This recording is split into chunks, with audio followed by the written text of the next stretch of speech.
कल्पना कीजिए एक ऐसा सुरम्य द्वीप जहां जापान ने एक छोटा सा प्रयोग किया सांपों से निजात पाने के लिए। एक समाधान के रूप में वहां कुछ नेवले छोड़े गए। शुरुआत में ये योजना बेहद मासूम और समझदारी भरी लगी, लेकिन किसी ने अंदाजा भी नहीं लगाया था कि आने वाले 25 वर्षों में यही कदम उस पूरे द्वीप की तस्वीर ही बदल देगा। जो सोचा गया था एक समाधान, वही बन गया सबसे बड़ा संकट। आखिर ऐसा क्या हुआ था उस द्वीप पर? क्यों आज भी जापान इस घटना को एक चेतावनी के रूप में याद करता है? चलिए जानते हैं इस सच्ची और चौंका देने वाली कहानी को आज की इस वीडियो में। ये घटना है जापान के अमामी ओशिमा द्वीप की, जहां जहरीले हाबू सांपों ने आतंक मचा रखा था। हर साल सैकड़ों लोग इन सांपों के जहर का शिकार बनते थे। स्थानीय सरकार के पास कोई कारगर उपाय नहीं था। तब उन्होंने भारत से कुछ नेवले मंगवाए, वो जीव जो सांपों के कुदरती दुश्मन माने जाते हैं। योजना दिखने में सीधी सादी थी, लेकिन किसी ने नहीं सोचा था कि प्रकृति के संतुलन से छेड़छाड़ का अंजाम इतना विनाशकारी होगा। समय बीता। करीब 25 साल बाद जब इसके प्रभाव सामने आए तो पूरे जापान में हलचल मच गई। 1970 के दशक में अमामी ओशिमा द्वीप एक गंभीर संकट में था। खतरनाक हाबू सांपों ने वहां के जीवन को अस्त व्यस्त कर दिया था। हर दिन निर्दोष लोग उनके जहरीले डसने का शिकार होते थे। इन सांपों का जहर इतना तेज था कि समय पर इलाज न मिलने पर मौत लगभग तय थी। जमीन उपजाऊ थी, लेकिन खेतों और चरागाहों में सांपों का खुलेआम घूमना सबसे बड़ी चिंता का विषय बन चुका था। किसान अनजाने में उनके संपर्क में आ जाते और परिणाम होता एक भयानक त्रासदी। उस दौर में प्रभावी एंटीवेनम आसानी से उपलब्ध नहीं था। वैज्ञानिक जरूर विषनाशक पर काम कर रहे थे और अंततः उन्होंने इसे बना भी लिया, लेकिन समस्या वहीं खत्म नहीं हुई। इन विषनाशकों को सुरक्षित तरीके से स्टोर और प्रयोग करने के लिए आधुनिक मेडिकल सेंटर चाहिए था, जहां लगातार बिजली की आपूर्ति हो।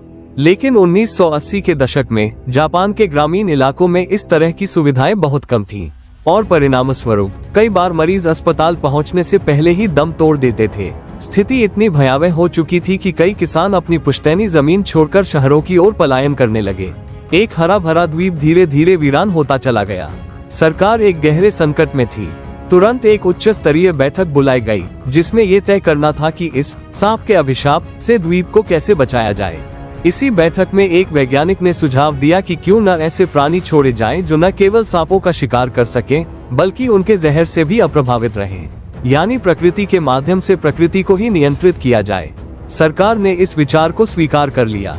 काफी विचार विमर्श के बाद नेवले को चुना गया, एक ऐसा योद्धा जो सांपों का कुदरती दुश्मन माना जाता है। सांप और नेवले की दुश्मनी कोई नई बात नहीं। जब ये दोनों आमने सामने आते हैं तो लड़ाई खत्म होने तक चलती है, और अक्सर जीत नेवले की होती है। हाबू सांप भी उनके शिकार की सूची में था। नेवले के शरीर में एक प्राकृतिक प्रतिरक्षा प्रणाली होती है, जो सांप के जहर के असर को बेअसर कर देती है।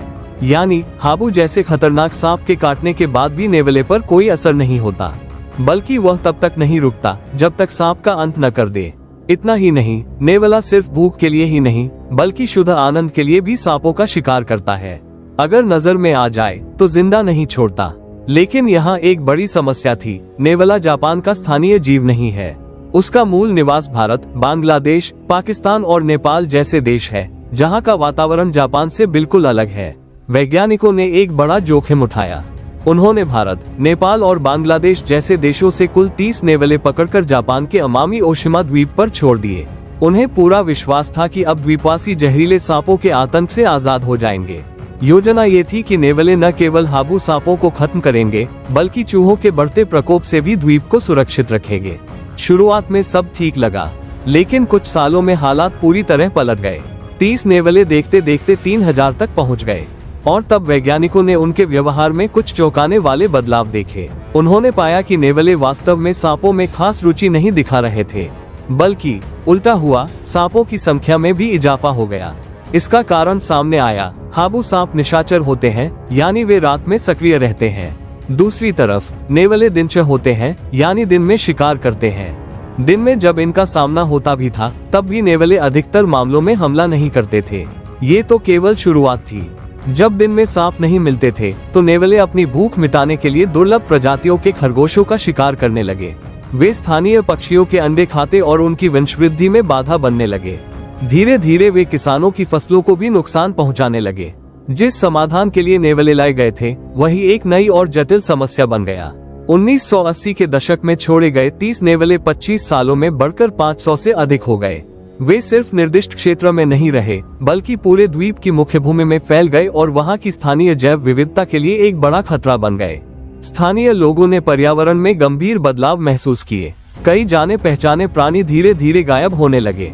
अब ये स्पष्ट हो चुका था, नेवले सांप नहीं मार रहे थे, बल्कि द्वीप की प्राकृतिक व्यवस्था को तहस नहस कर रहे थे। वैज्ञानिकों को भी समझ में आ गया कि अगर यह सिलसिला जारी रहा तो जल्द ही पूरे द्वीप की पारिस्थितिकी खतरे में पड़ जाएगी। तब शुरू हुई एक नई जंग, इंसान बनाम नेवला। नेवलों की आबादी को नियंत्रित करने के लिए एक व्यापक और सुनियोजित अभियान शुरू किया गया। जगह जगह फंदे लगाए गए, प्रशिक्षित कुत्तों की मदद ली गई। नेवलों की तेज रफ्तार और चपलता के कारण उन्हें पकड़ना बेहद चुनौतीपूर्ण था। सरकार ने कैमरे लगवाए ताकि उनकी आवाजाही का मार्ग पता चल सके। नेवले जहां अधिक संख्या में थे, वहां खाद्य में विष मिलाया गया। विशेष प्रशिक्षित कुत्ते उनके छिपे ठिकानों की पहचान करते। हर रात एक नया अभियान चलता, एक नई कोशिश होती। सालों तक ये संघर्ष चला और आखिरकार 2018 में जापान सरकार ने अमामी ओशिमा द्वीप को नेवला मुक्त घोषित किया। इस अभियान में लगभग 400 नेवले पकड़े या मारे गए। शायद ये सुनने में कठोर लगे, लेकिन जैव विविधता को बचाने के लिए यह जरूरी था, क्योंकि तब तक नेवलों के कारण करीब 15 स्थानीय प्रजातियां विलुप्ति की कगार पर पहुंच चुकी थीं। सांपों का डंक अब कम हो गया है, लेकिन इसका श्रेय नेवले नहीं, बल्कि स्थानीय लोगों की सतर्कता, उनके बनाए जालों और 2005 से उपलब्ध हुए असरदार एंटीवेनम को जाता है। आज अमामी ओशिमा द्वीप पर नेवले नहीं है, लेकिन हाबू सांप और चूहे अब भी मौजूद हैं। लेकिन क्या यही इस कहानी का अंत है? दुखद पहलू ये है कि नेवले से लड़ी गई इस लड़ाई में इंसान ने तो जीत दर्ज कर ली, मगर इन छोटे जीवों के पीछे छोड़े गए निशान आज भी नहीं मिटे हैं। द्वीप की पारिस्थितिकी अब तक पूरी तरह बहाल नहीं हो पाई है। ये घटना हमें एक गहरी सीख देती है, चाहे इंसान कितना भी ज्ञानी क्यों न हो, अगर वह प्रकृति के नियमों से टकराएगा तो नतीजा कभी भी सुखद नहीं होगा। प्रकृति का संतुलन बनाए रखना हमारी जिम्मेदारी है। इसका उल्लंघन भविष्य में और भी भयानक परिणाम ला सकता है। ये थी आज की अविश्वसनीय लेकिन सच्ची घटना, जहां एक खतरे को मिटाने के प्रयास में इंसान ने एक और बड़ी आपदा को जन्म दे दिया। अगर आपको ये जानकारी अच्छी और चौंकाने वाली लगी हो तो वीडियो को लाइक करें, शेयर करें और हमारे चैनल थिंक YT को सब्सक्राइब जरूर करें।